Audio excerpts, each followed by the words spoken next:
It's time for AggroChat, the official podcast of the Tales of the Aggronaut blog and stalwart gaming community, where we talk about stuff and things, and the stuff about the things, and sometimes gaming.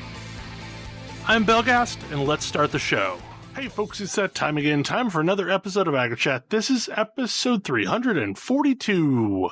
Tonight I'm joined by Ammo. Hello. Ashgar. That's a big number. Kodra. Hello. Tam. Hello. And Thalen. That is not a small number. Also, I think it was Monday or Tuesday of last week that was the official 7th anniversary of the first show. Woohoo! So yeah, like it's confusing as hell because we're in season 8. Cough. But we've recorded for 7 years. It's because we did it in the middle of the years when we started. And I started doing this season nonsense, and apparently, yeah, that's a thing. So we started in 2014 then? Yep. Yes. Yep, 2014. Ah. First show was me and Kodra and Ash and Ray, and And that was it. then it kind of shifted from there. And I don't remember, Tam joined very early on. Grace and Thalen, I think, joined around the same time. It's like around show 50 or so. And then, like, Ammo's been here for, like, a couple years already, so... Yeah, So weird. it's weird. I still think of Ammo as the recent addition. Oh, But yeah, no, time. that was 2 years ago. Yeah. I want to say it was something like episode 250 or something like that. I think so, yeah. That sounds about right. Yeah. Yeah, it's... Probably go back and see when all our icons changed. Yeah. But, like, it was a... Like, Ammo has recorded over 100 episodes, I think. or just about 100 episodes.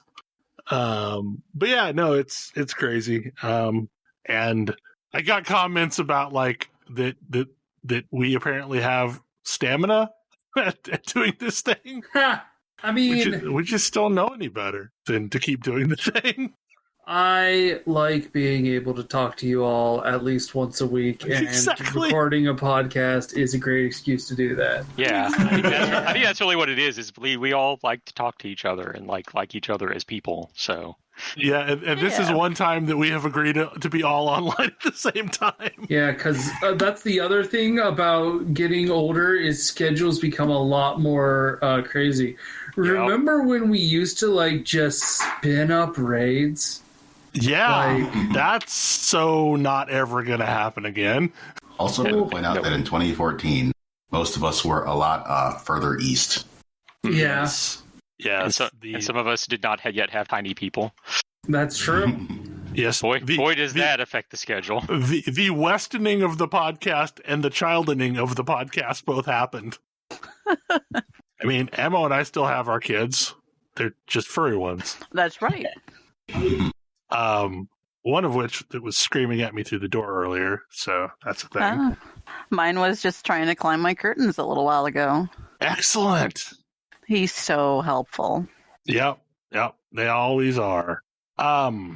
So I really want to talk about Outriders, but I'm going to try really hard to tiptoe a very thin line and not talk about actual story spoilers, but, like, it's going to involve some thematic spoilers, I think, because I'm not really sure how else to talk about it otherwise.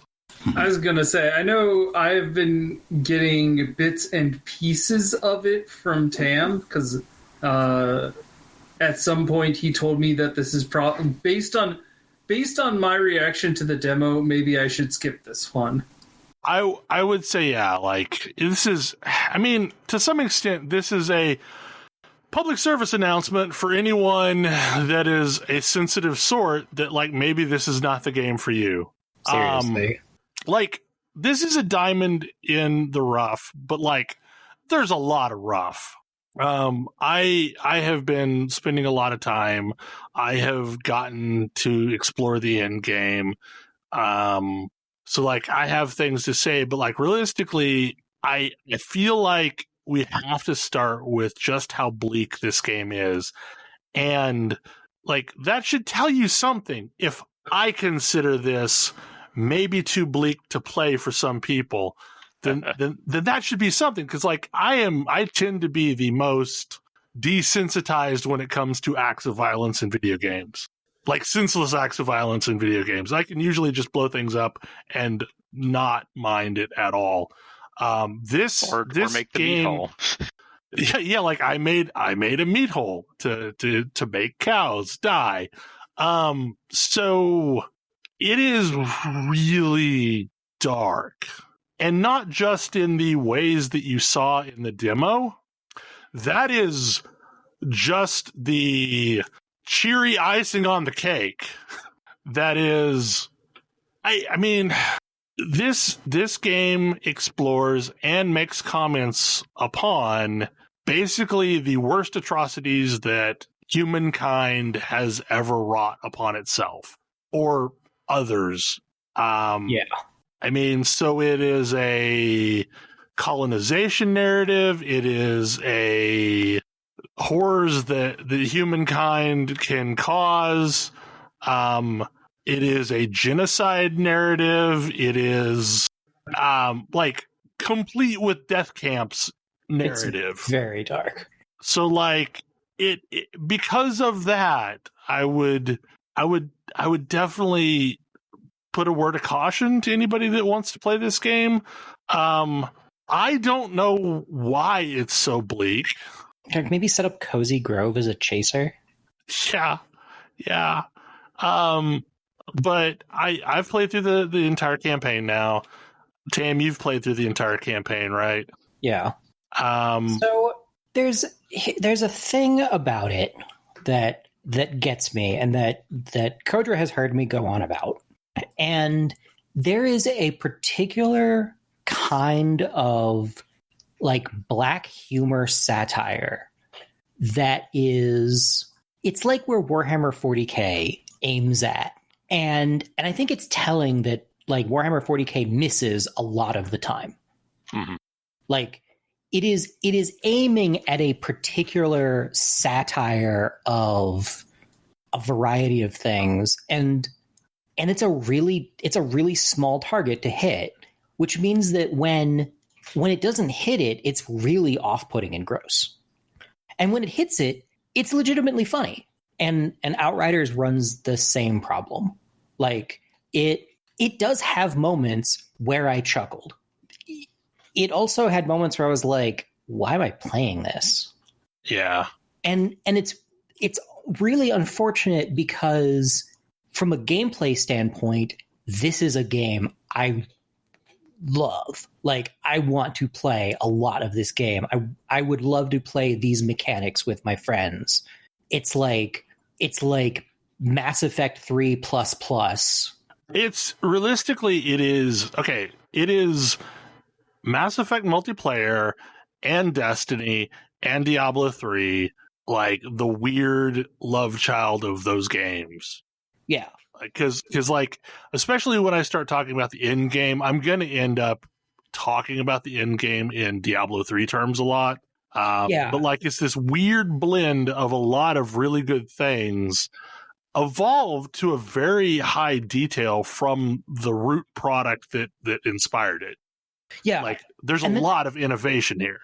Yeah, like one of the things that I think about, because this game, Outriders compares, reasonably to games like Borderlands, like Anthem, like Destiny. And Destiny has really tight gameplay, but an absolutely maddening item system.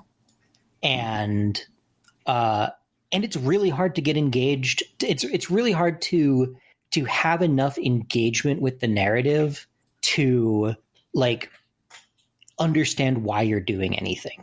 And like Borderlands and Diablo are very much about like blow stuff up with your friends, get loot, repeat cycle, get cool loot, have that loot affect your build around your loot around your build, refine into these interesting combos that you're making, use your abilities to do interesting things. And this is absolutely there.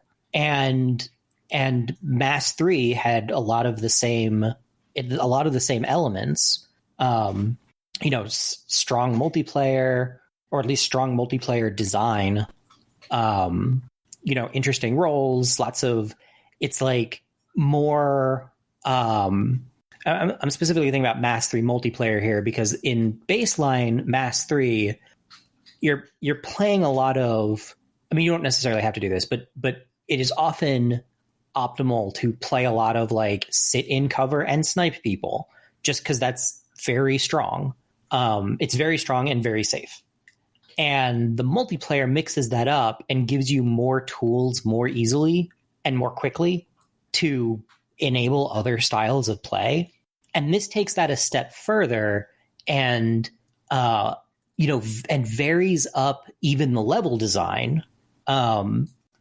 Having areas, wandering around Mass Effect or wandering around Borderlands, even Destiny, there is a really stark like changeover when you're in an encounter space versus not an encounter space.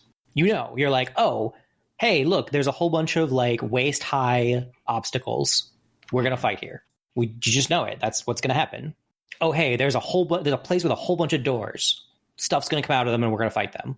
And this varies that to the point where there were a couple of places where I was legitimately surprised that I was fighting there, because it was like, oh, there's no cover here. What do I do when there's no cover here?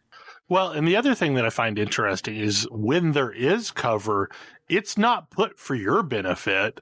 It's put for the enemy's benefit. So like you are sieging a base, but like all the cover is there for them. Yeah. And like the AI is not the most intelligent thing in the world, but what it excels at is not allowing them to bunch up.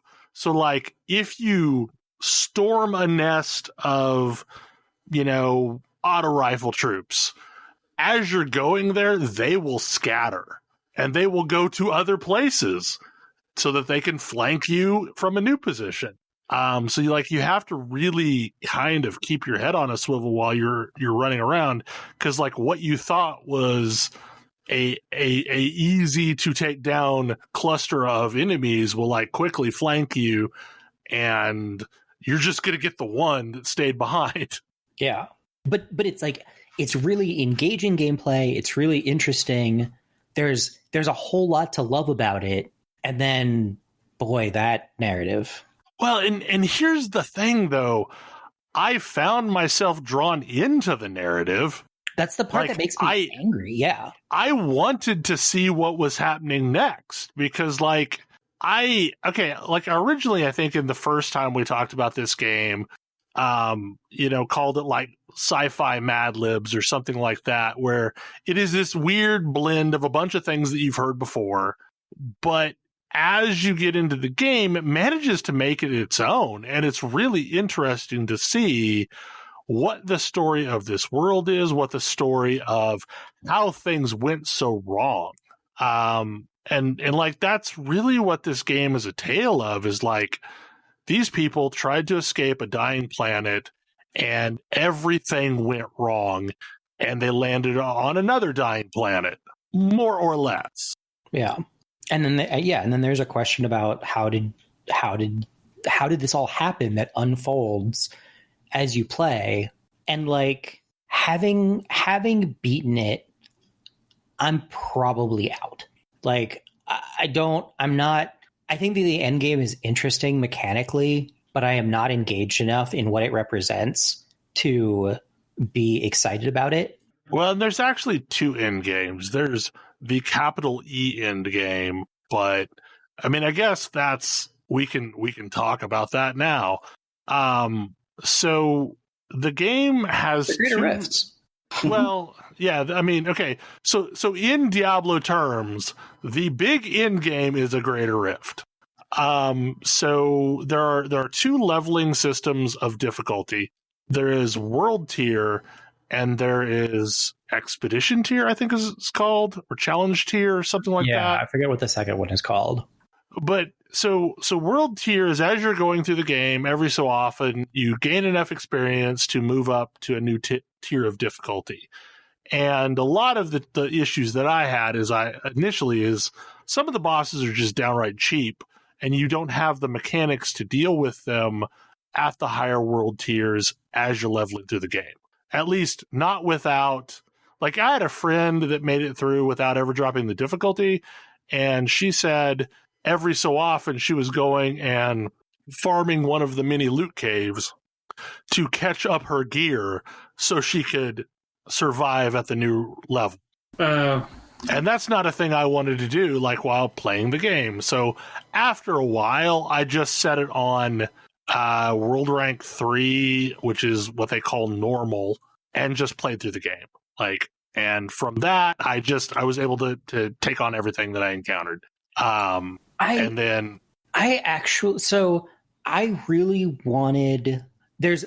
I think that scaling difficulty system is so great, with one tweak that it's missing. It needs to adjust. It needs to silently in the background adjust world tier based on, are you dying a bunch? Yeah, probably. Because it pops up a message that's like, if you die more than a few times, it pops up a message that's like, hey, make sure you check your gear or set the world tier lower. But like, it should just do that automatically. Like, did you die 4 times in a row on the same encounter? Like, let's go down a world tier or 2. Or if you're doing well, go ahead and bump you up a world tier. Well, yeah. Doesn't it already do that, though? Like, so you have 2 modes. You can either set it to a specific rank, or you can set it to always move you to the highest one. Okay. Like, those are your 2 real options. And, like, I could not keep up gear-wise with always move me to the highest one. And it was around World Rank 7 that I really started to just have hell getting through anything. Yeah, that sounds like a real oversight, not having an in-between of adjust my world tier to what is challenging for me. But don't you always want the best loot? Shouldn't you be on the highest world tier? Yeah, sure. I should be on the highest world tier that I can reasonably, do stuff in. I decided that it didn't really matter until I got to the quote-unquote end game. So that's also probably true. After struggling at 7, I turned it down to 3 and just went through the story. And when I finished the story, I think I was like 29 and a half. Yeah. Which is, 30 is the level cap. So I was real close to being capped. But so the quote unquote end game is you are collecting resources that various other factions have gathered up, and you're trying to, like, because now you have a bunch of settlers that are essentially following you, and you need to get them resources. Even there's not really any kind of world building type system around that, but you're collecting resources. So it's pretending to be Wilson, but not actually doing it. Right. It's pretending. It like narratively it tells you, oh, you're going to go get resources so that you can help these people. But like, no, what it really is at any given time there are 3 strikes on the map, to borrow the Destiny term. And these, as you finish one, another one pops up. These are all like it's a cross between a Greater Rift and a Mythic Plus in World of Warcraft, to where the faster you get through the expedition, the more loot you get. And you also like have a gold, silver, bronze, also ran kind of system for scoring. And each of those is going to increase your challenge rating by a number of levels. So that's why I equate it to like mythic keys.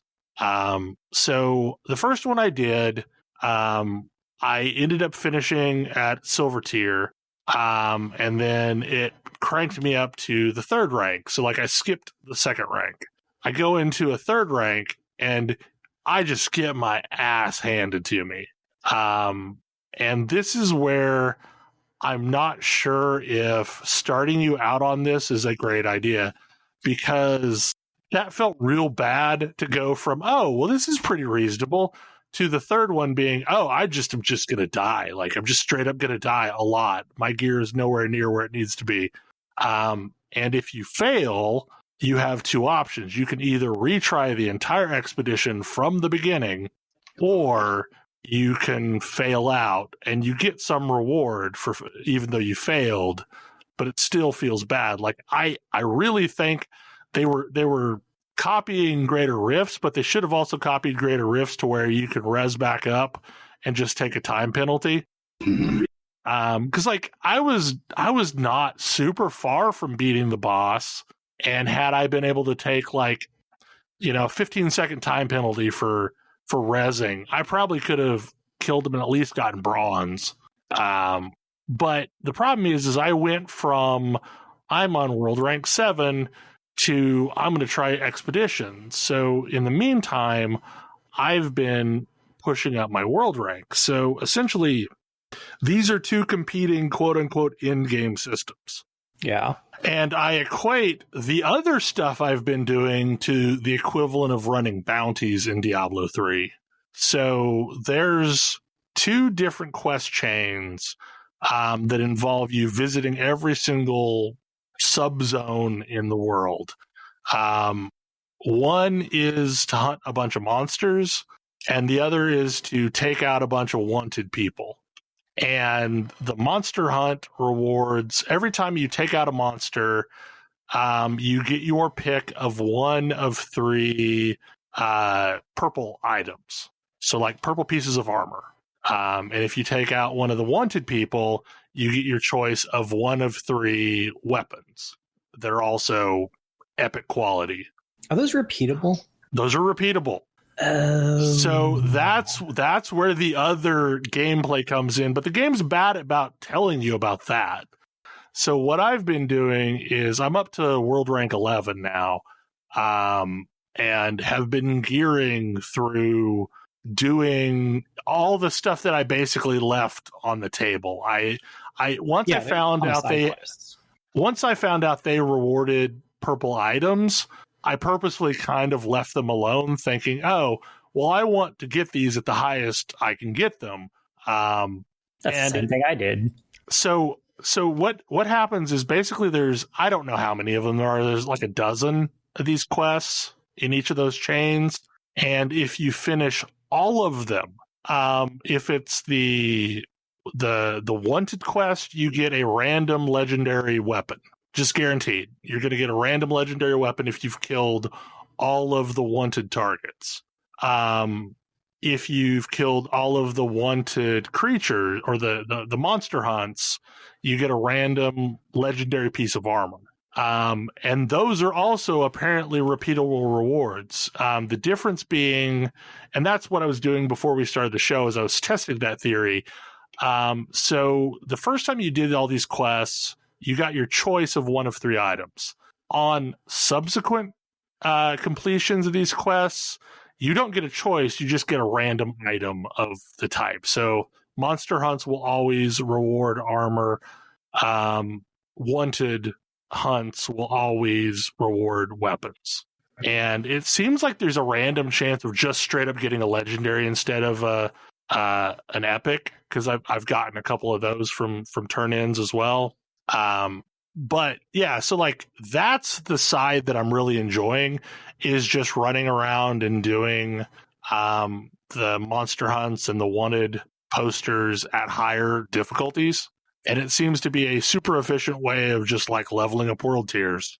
And by the time I've finished leveling world tiers, that'll be at world tier 15, which I think is like level 42 gear, 45 gear, something like that. And the expeditions cap out at 50. So like, I think by doing the world tiers, I will be in a significantly better place to feel like I am useful in expeditions. Yeah. And the thing that gets me, because I heard all the stuff about the, various loot caves, etc. And I was like, ugh, is it going to be one of those games? But like, it's really not. Like, I don't really understand why anybody would grind a loot cave in this game, because you can get as good or better gear more reliably, much more easily. Yeah, well, the one that I call my loot cave is the mission where you're saving the dude from the outhouse. And it's not like you're doing anything screwball with it. You're just completing that quest. I mean, it's actually a quest, though, right? You are playing the game and getting loot. I am playing the game and I am getting loot. And that particular quest, like in a very short period of time, lets you kill 5 captains, I think, which all have... Playing it the way you intend to? They intended you to, not short circuiting things or all of the quote unquote loot. Almost all of the loot caves that people talk about are just efficiently playing a mission. Well, the original loot cave wasn't. It was literally just a cave where a bunch of mobs spawned, and they fixed it before the game even went live. Right. Yeah, well, like there were a couple of glitchy ones in the beginning. Some of those still work. They just made them not nearly as effective as they once were. Like that's one thing I like about.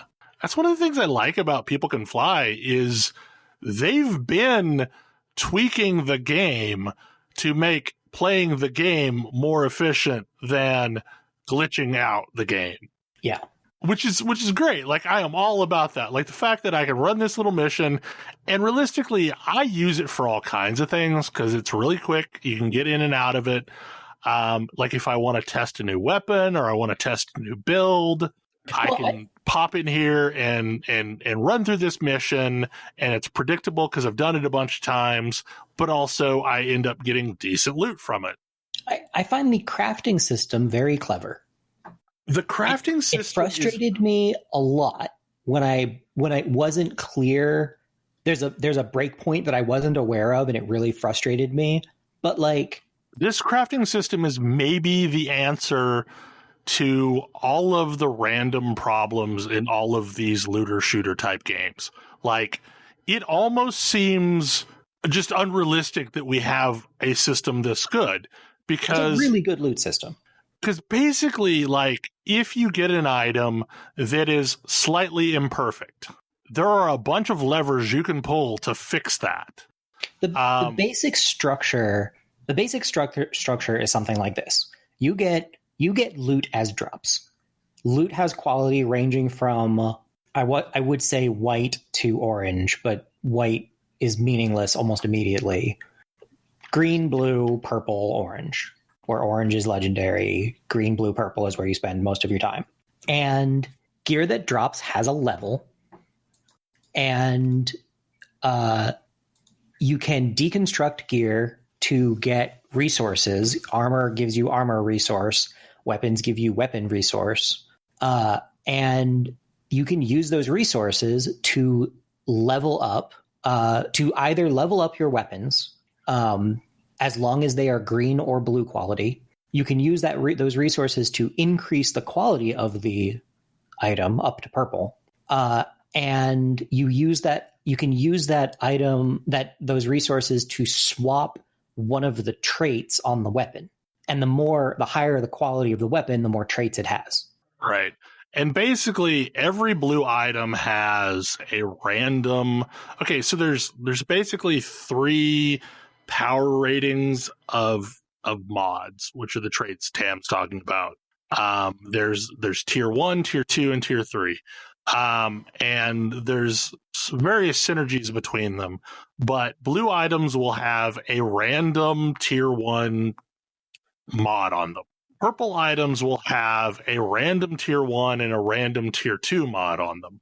Legendaries are not magically better than purples. They're effectively just purple items, but the difference is they're like static rolls. So this gun is always going to have this tier 2 and this tier 3 trait on them. And there's almost always a good synergy between those two. Yeah, they're like actually crafted rather than random. Right. They are designed to be really good. Like, so I have a submachine gun that has, I want to say it's got like a reloader perk on it, but and then it's also got like this lightning whip tier 3 mod that like every time I shoot, it just calls down lightning on all the targets around that target so that you could just like do wave clear, like no business. I had a auto rifle that was legendary that I'm using now, and I didn't particularly care for the combination of abilities because it didn't really fit my playstyle. So I ended up swapping its tier 2 for another tier 3. So like for me, I made that thing better. So like now I have this legendary weapon that has 2 tier 3 traits on it. And that's not necessarily that tier 3s are more powerful. They're potentially more powerful if you have other stuff to synergize with them. And you also learn, like when you deconstruct a weapon, you learn any traits on it, any mods on it that you didn't already know that you can just apply to new weapons. Yeah, so you can throw out, like, say you have a blue that is much higher quality than any of the other weapons you've got. You can throw a tier 3 trait on it and just move on with life. I mean, It has a single mod slot. You can put any of the mods in it. And also, like, especially when it comes to armor, you get mod slots that specifically improve the abilities that your class has. So, like, a lot of my class is this seismic attack where I slam the ground and it deals earthquake damage basically in a line in front of me. But I can put this trait on my armor that lets me do 2 of those in a row before the cooldown is encountered.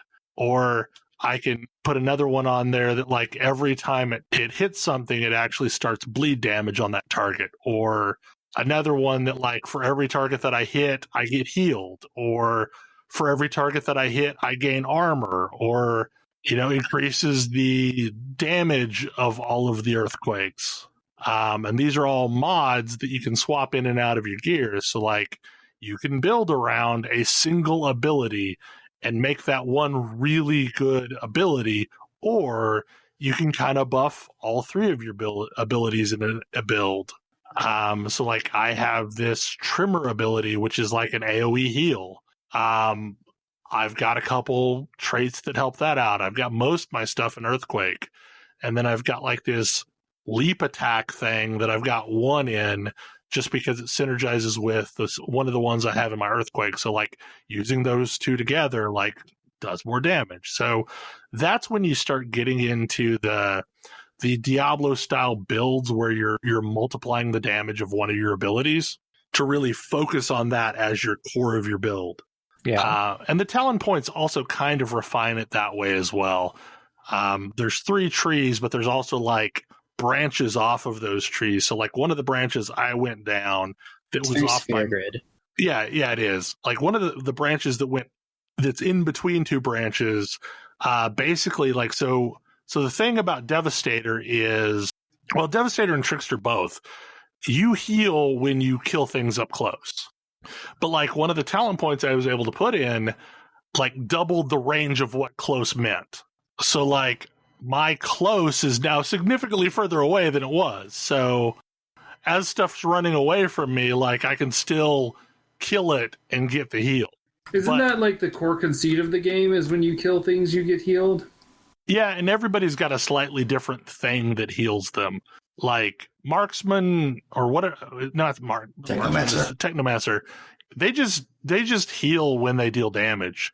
There's also like a leech ability that you can put on or on armor that just like as you deal damage, you're getting healing. Period. And that actually works on all the classes. Technomancer and Devastator are both up close. Pyromancer is anything that's got its debuff applied heals it. Okay. So, Pyromancer is all about spreading the disease. Or fire. Or the disease is fire. Yeah. Set everything on fire. Yeah. So, go ahead. I was just going to say, like, one of the things I always think about when I hear about this game is this game in many ways reminds me of my reaction to The Division. And it's one of those I really wish we could figure out a way to make these games like a game with this level of fidelity and this interesting group play where the playing of the game isn't so focused on like the horrors of humanity. Where the setting isn't just depressing. Yeah. Yeah, like if this game were set in a different setting or weren't so unrelentingly dark and bleak, I would be hounding people to play it with me. Right, exactly. Like, this is the best game none of you will play. Yeah. Like just straight up, this is the best game none of you will play. And I know that, and it sucks because, like, gameplay, even solo, I've been having a blast. And, like, as I'm moving up in world tier, it's not easy. I'm having to change the way that I play. Like, I am using this one ability called Minefield as a crutch. And so, like, there's two versions of it. There's Minefield 2, and anytime you kill a mob, it causes 3 grenades to spawn out of the mob and do splash damage on all the stuff around it. And that in itself is really powerful. Because, like, if you take out a single mob in a tightly packed group, it will take out the rest of that group for the most part. The third tier one is anytime you deal crit damage on anything, you spawn grenades. Oh, okay. And it can only happen every 3 seconds, but still... It's every 3 seconds. Yeah, like, it allows you to basically, like... So mobs will tend to group up around a captain because captains are hard to take down. And you can be doing crit damage to clear out that captain, and at the same time, you're just bombarding the things that are around it. So it's a freaking great ability. Lightning Whip is much the same, except for instead of grenades, you're just doing splash AoE lightning damage. And it's not just crits, it's like it's procced anytime you deal damage on that target. And there's like an internal cooldown. I think it's also 3 seconds. But like basically every 3 seconds, you're proccing lightning damage on the entire pack. There's other abilities like that are like every time you deal damage to a target, it spreads like 40% of the damage that you dealt to the target to the surrounding targets. Like there's a bunch of abilities that are along that family. There's a bunch of status effects that you can exploit. Like there's multiple kinds of crowd control effects that you can exploit. No, I mean, yeah, like it sounds like a very fun game. And sadly, there's no just like boost and finish the game option. I feel like the sort of setting you're describing, like for the game just not to be exhausting, it needs to be taken to ludicrous extremes. Like, because Borderlands, that planet is awful. That planet is a shithole. But it's also all completely absurd. So yeah, like it doesn't have that same depressing, exhausting effect. Like you mentioned Warhammer before. And like that's part of what makes Warhammer work when it works, is it's just so over the top, ludicrous, absurd. Yeah, and like it doesn't sound like this. I mean, or like the Outer Worlds. The Outer Worlds sounds honest, like a terrible like, place to live. There's one scene, and I feel like I know what the Allies must have felt like when they first walked into Auschwitz. Oh, it's awful. Like it's like that's the only way I can describe it. Yeah. And like Tam will back me up on this. Like that's the only way you can describe it. And you are walking into a death camp. And the thing is that there are many games that I can think of where this would be done for like shock value, for like it is clearly done by people who are, and I'm not the right person to pass judgment on this sort of thing, but they are doing their best to treat the subject matter respectfully. but it's still really dark. And it's not the problem that we've had with other games to where all of this is going on and no statement is being made about it. But because they're constantly making statements. Yeah, like they're like, this is messed up. They're letting you know it's messed up, but they're also still like taping your eyeballs open and making you watch it. Yeah. And like this needed to be Borderlands. Like, go over the top, go, gonzo silly. Or it needed to be Mass Effect, where like, yeah, bad stuff happens, but you can make a difference and it isn't just a crap sack world. Yeah. Well, and to some extent they did some of this in Bulletstorm, but like Bulletstorm went down the Borderlands path because it was like this cartoony slapstick absurd world. Yeah, and what I don't understand why this genre of game, just because this is probably the third or fourth game of this, semi-cover shooter action RPG style that's just this unrelentingly bleak world. And it doesn't have to be that way. Like, this does not have to be this way. I mean, there's that too. Even if it was Destiny, it would have been fine. Like, Destiny was bleak, but it wasn't this bleak. There's that too. I'm kind of tired of depressing dystopian science fiction. Science fiction used to be aspirational. Right. And like, I miss that a lot. And I would like to have that again, please. Yeah, seriously. Well, I think it's the difference between a game like this and a game like Prey. Because Prey is a messed up game, but like it's messed up for totally different reasons. But it's also like set in this world where like society has all these interesting things going on. It's just this bad thing has been let loose on it. And like even Doom is like kind of a depressing, brutal game, but like it's so slapstick that you can't 100% take it seriously. Yeah. I don't know. It's a great game. Now that I've made it through it, I'm enjoying the end game. But also it's not a rabbit hole I expect anybody to follow me down. Yeah. And it's kind of sad because like it's really good. Yeah, the gameplay sounds interesting, but the setting and story do not sound like something that I need. Like where it really shines is build diversity and the things that it has done to give you control over random loot. Like you can, if you find, say, a green item that has the exact stats you want on it. So like every item has 3 stats on it, and you find a green.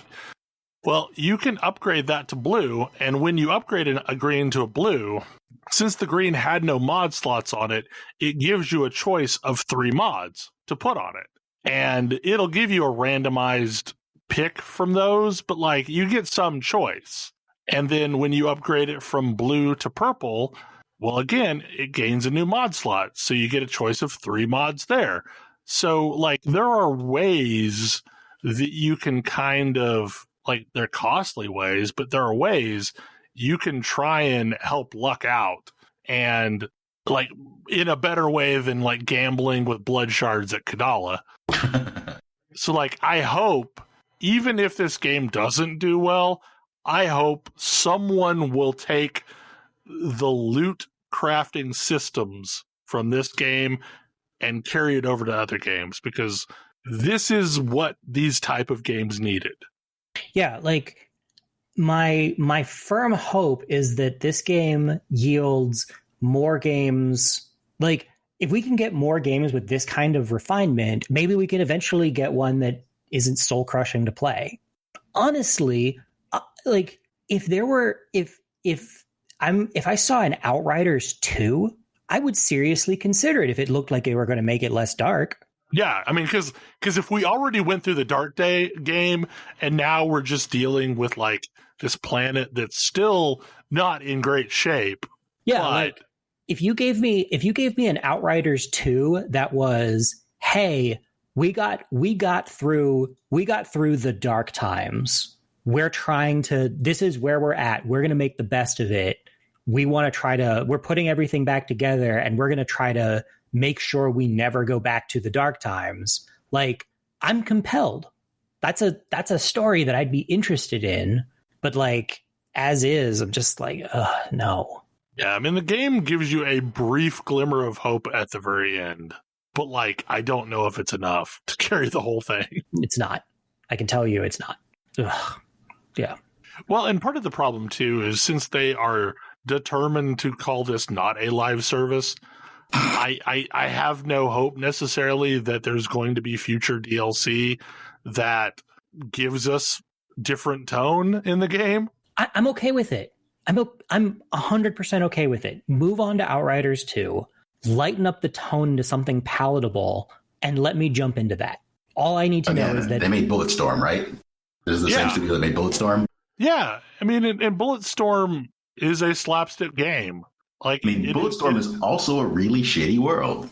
It's a really shitty world, but nobody cares, right? Because like it's a better version of Duke Nukem for the modern game. Like, but yeah, I mean, they also did. God, I'm drawing a blank. The Painkiller, yeah, and I loved Painkiller. Like that was one of my favorite shooters back in the day. And this game does the same thing Painkiller did. Like one of my favorite things about it was you have these clear moments where you can take a breather, wander around, look for loot before expecting the next horde of mobs. That game did it really well. This one does it by giving you some kind of an objective that, like, when you click on the objective, you're going to get your next wave of encounters. But, like, in the meantime, you can run back to the ammo crate and get more ammo and, you know, deconstruct gear or whatever before you encounter the next wave. They're obviously very talented. Like, this is a good game. It's just a bad setting. Yeah, and I also think, like, maybe I would be a little bit more charitable towards this game if I wasn't coming out of a pandemic where, like, the horrors of humanity were already on display.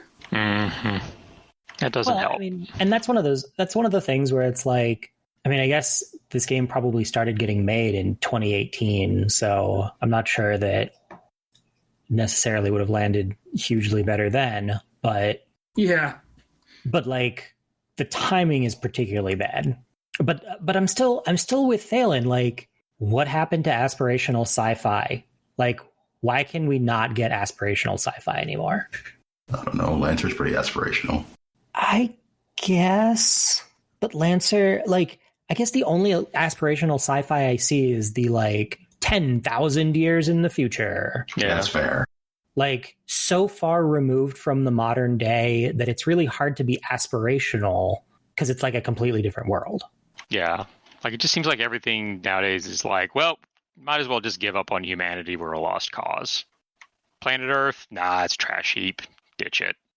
And there's enough people saying that in real life. I don't need that in my science fiction. The weirdest takeaway that I've had, and Tam, I think, had the exact same thought, is this is like a alternate universe weird version of Mass Effect Andromeda. Because, like, it is an expedition to another planet. Things go wrong, but, like, so did things go wrong in Andromeda, but, like, not in the same kind of levels of wrong. Yeah, like, this makes me want to go back and play Andromeda. Because, like, I would love to have a game that is these mechanics in the Andromeda setting. I mean, I would also like to have a game that is like The Division, but reskinned to not be The Division. I mean, Division would have even been better if they had just gone all the way to zombie apocalypse. Yeah, honestly, zombie. Actually, yeah, I think I have to agree with that. Like, and that's saying something coming from me. As I'm roaming around, I'm like, this game would have been so much better if you were a bunch of survivors fighting the zombie apocalypse. Yeah, just make it a different, make it Left 4 Dead imagined slightly differently, and I'm okay. It would have been fine. It would have been really enjoyable. But like right-wing terror groups that you're fighting against, maybe that's not great right now. Maybe this is why everyone uses zombies. Oh, it's absolutely why. I mean, it is. Oh yeah. Zombies and robots and rogue AI. Yeah, no, they're safe targets. Like nobody cares about killing those. brutal executions of human beings. Yeah, that tweaks some totally different nerve centers. Yep. What's the classic quadrifecta? Robots, zombies, aliens, Nazis. Aliens, androids, and wizards? No, wait, that's different. On monsters in general. Yeah. Monsters, aliens, robots, zombies. Sounds about right. Like that. Yeah, there's a game that's called something like that I reviewed once, and it was bad. Okay, so I feel like we've probably hashed that over at length. Yeah. Great game, but I doubt many people are going to make it through it. Stellaris. So this week, what did they did? they launched boy. 3.0. Yeah, it's a completely new game again. So, okay, they launched 3.0 this week. 3.0 is not quite the same level of overhaul as, say, 2.0 reinventing how expansion worked entirely, Yeah. and 2.2 inventing how planets worked entirely. 3.0 reinvents a little bit about how planets work and a lot about how intel works. Yeah. You don't just know everything about everybody all the time. Or at least not without a bunch of effort. I mean, I only have so many envoys. Yep. Yeah, but that number for me is 7, so you can learn about a lot of people at once. I mean, you can, if you don't care about, having more votes in the council. It's true.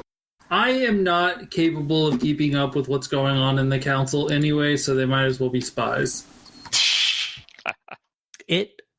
Stellaris had a problem, I think, with its mid game, where its mid game. So I butt heads with Kodra on this regularly, but I don't think that the end goal of every 4X game should be to become as big as possible, as fast as possible. And I think that when a 4X game is doing that, I think that it's missing out on the other 3 X's. And it's really interesting to see, like, part of the issue with Stellaris' mid game is that you kind of hit a point where you're no longer able to organically expand because your borders all border somebody else. And that means that the only way for you to move forward in any meaningful capacity is to wage war on people and take their stuff. Which is kind of bad for a number of reasons. It's a problem. I sort of still consider it a problem in Stellaris that the only way to expand your territory expand your territory once you've run out of empty space is to fight people. Because I think that Civilization, with some of the previous versions of Civilization with culture expansion, does that a lot better. Yes. And it just doesn't exist in Stellaris. But what would happen, and basically what it meant was that you wanted to be big enough by the mid game so that you could start steamrolling nearby empires to take their stuff. And if you weren't that, you were kind of behind. Yep. You either needed to get lucky, get a bunch of territory, or you were sort of just stuck. And that kind of extends all the way back to the early game, where the entirety of the early game is really just about expand as fast as possible. Push out to get to those systems before somebody else comes along and grabs them. Yep. Yeah, that's always been my MO in these games, is to build a bunch of colony ships and pepper planets as fast as I can, and then catch up and build military. Yeah, like even now, like they've done a bunch of stuff over time to make leapfrogging systems, not very viable, but there's still the whole thing. Like if I determine that a hyperlane goes off into a dead end cluster, great. I can ignore that for now because nobody else can get to that. Yeah. Yep. I'll come back for that. Yeah, and I mean I end up with very weirdly shaped territory because I tend to expand to choke points. Yep. So that I can then I can just color in the lines later. But one of the things that one of the things that the new system does is, because you have way less intel about who's around you, you don't necessarily know what the military strength of your neighbor is. You don't know if you can just like roll in there and steamroll them. Maybe you can, maybe you can't. Yeah, you don't automatically know how big their empire is. Yeah. Like you know where you ran into them and where that border is, and maybe if they were friendly and you established an embassy, now you know where their capital is. But that's all you get for free. It means that you get it basically inserts a transition from the early to the mid game, which is building your intelligence network through various means that didn't exist before.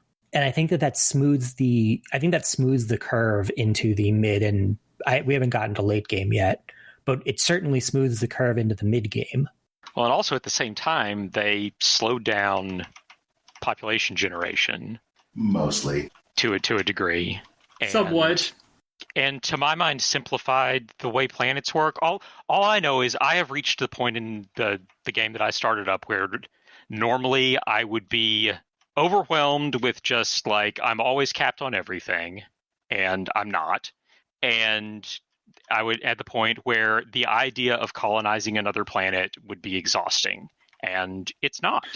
So part of that for me is that the sector AI is much better. The other part of that for me is that the way building slots work changed. Yeah. So you can pre-build stuff. Yes. As long as you have the energy for it. Yeah. You mean minerals? Both, really. But mostly energy, because it has an upkeep. But yeah, that's a thing that also really changes the dynamic of the game. Is I'm not continually like worried that the outliner is going to show a bunch of stuff and then I'm going to be not operating at capacity while I wait for a building to build. Because the level of micromanagement that I needed before to make sure that I always had enough jobs for all of my population was a huge pain, and just not something that I did. So it was like, oops. So it wound up being a lot of, whoops, this planet has unemployment, time to build a thing so that those people can be employed. Yeah, planet micro is way down. Yeah. Like, I think because I, one, was a very adaptive hive mind, and two, lucked out, I have something like 8 colonies in my primary sector. And managing those individually has not really been a problem, except for the one that briefly had migrating trees and decided that it didn't like to have districts anymore. Oops. But moving consumer goods and alloy production into districts rather than being primarily from buildings has had a lot of follow-on effects. Yeah, it's so I like good. that a lot. It's so good, and it makes me care about a bunch of systems that I never bothered with before, which is good, because it's like I should care at all about the trade system. I should care about all of amenities, housing, etc. I just never bothered because it was too much of a pain to manage. Yeah, your pops do like to have places to live, and to be generally happy. But yeah, I definitely like the consumer goods and alloys just being produced predominantly by districts. Yep. And being able to focus a planet on just one or just the other if I want to. Like, once I realized I could do that, like, that was super useful. How? But the planet type, if you turn the planet into an industrial planet, then your industrial districts only produce the industrial goods. If you turn it into a forge planet, then your industrial districts only produce alloys. It's very useful. Should make some forge planets. But yeah, I appreciate the dedication to continuing to refine their game experience. Yeah, I've always been really impressed by Paradox's willingness to do that to such a degree that the final versions of their games often look almost nothing like they did when they first came out. Yeah. It's pretty great. Like, I think every new big major change that Stellaris releases makes me like the game better. I think that's true, even though some of them had some bugs that needed to get worked out first. It's fair. I mean, currently I'm dealing with an issue where my graphics corrupt, and I'm not really sure what's causing it. I can kind of minimize it, and I get weird flickering, but it's not like unplayable flickering. It's just mildly annoying flickering sometimes. But that's definitely not as bad as some of the bugs that have happened before. Hmm. And hey, maybe some upcoming thing will let me build tall. Yeah, I don't know. I would love to see something like that. I don't know what it looks like in this game. So I do have to say that in our previous multiplayer game, I was fairly competitive with a very small amount of space and only like 3 planets for a long time. Mm-hmm. Just by focusing on mostly on tech as a science director. It doesn't beat the broken stuff, but it's still pretty viable. Yeah. Well, I wonder, would you have been crazy powerful if you'd done all the same things but with twice as many planets? Probably eventually. Because like that's the thing that I'm when I think about building tall, I'm thinking about I would like to see an explicit tug of war between Getting more stuff, getting more planets. taking more space and planets and refining the ones you have. Yeah, that was always... I'm briefly reminded of the 2.1 one planet thing. Yeah. What was this? So prior to one of the 2 series patches, your tech costs were based on primarily the number of planets you colonized.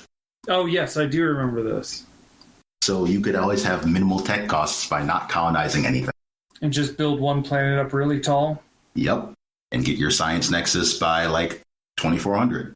Or no, not 2300. Wow. Yeah, I am playing as a standard Imperial type and then also very science focused.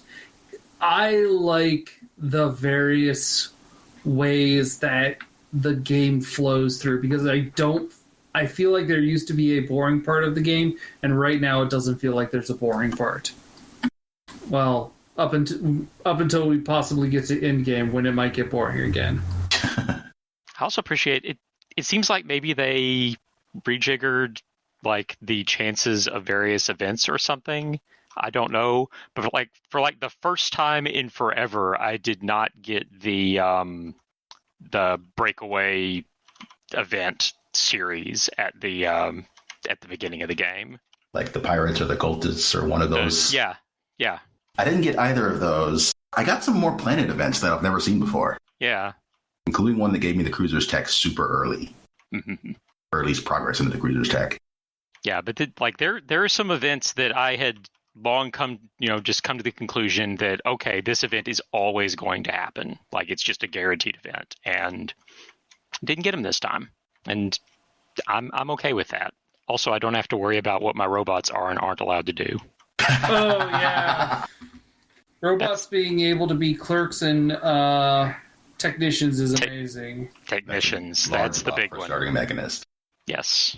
There's also a large nerf starting Ringworld districts now. Starting the Shattered Ring.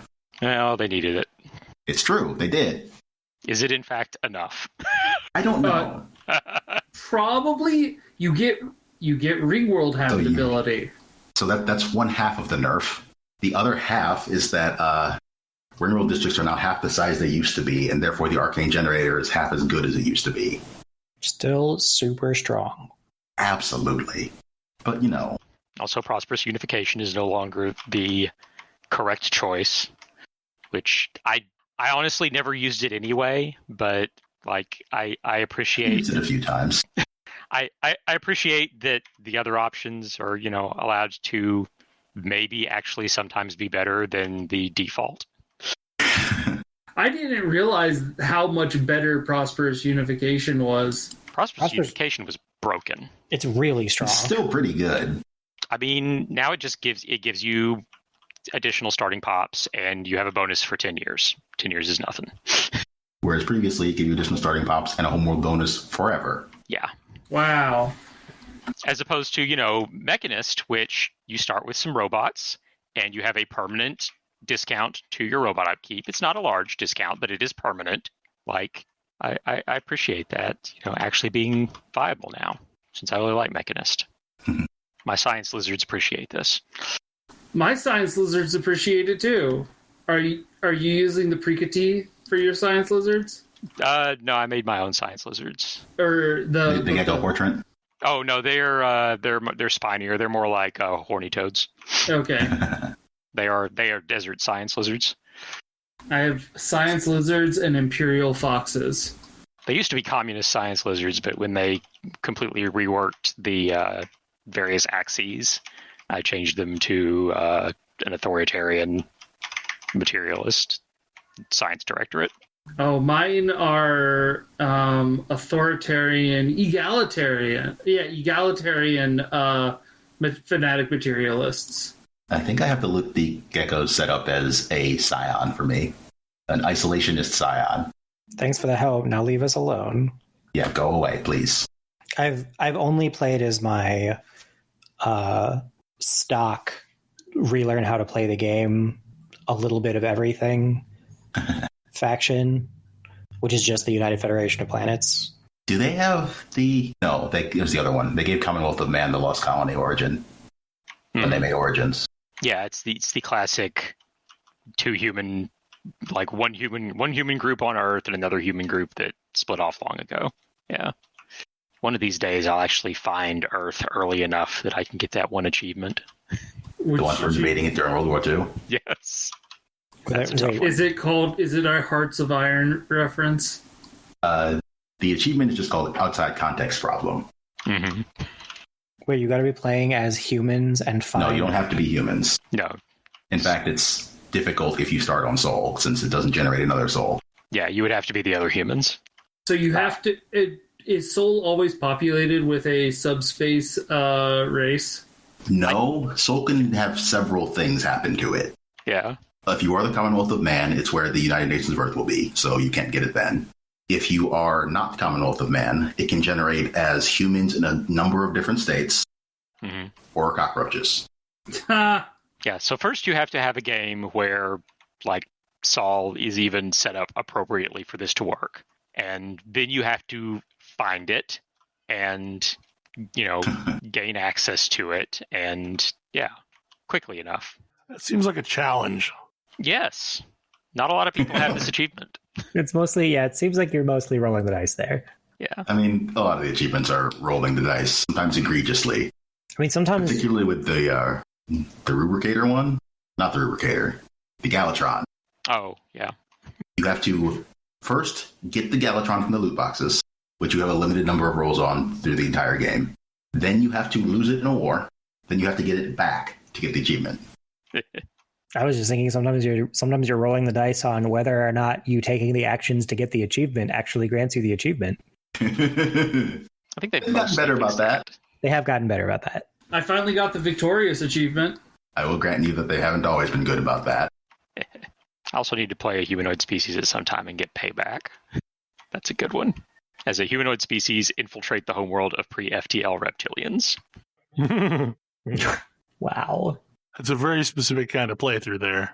I think, unless there's anything else that's real short, that's probably show. Yep. This next one is definitely not going to be short, so that'll have to be next week. Yeah, exactly. That was my thought. Hopefully you enjoyed the show, and we'll see you again next week. Good night. Good night. Good night. Good night. Remember, a sorcerer is just a wizard without a hat. It's true. See ya. See ya.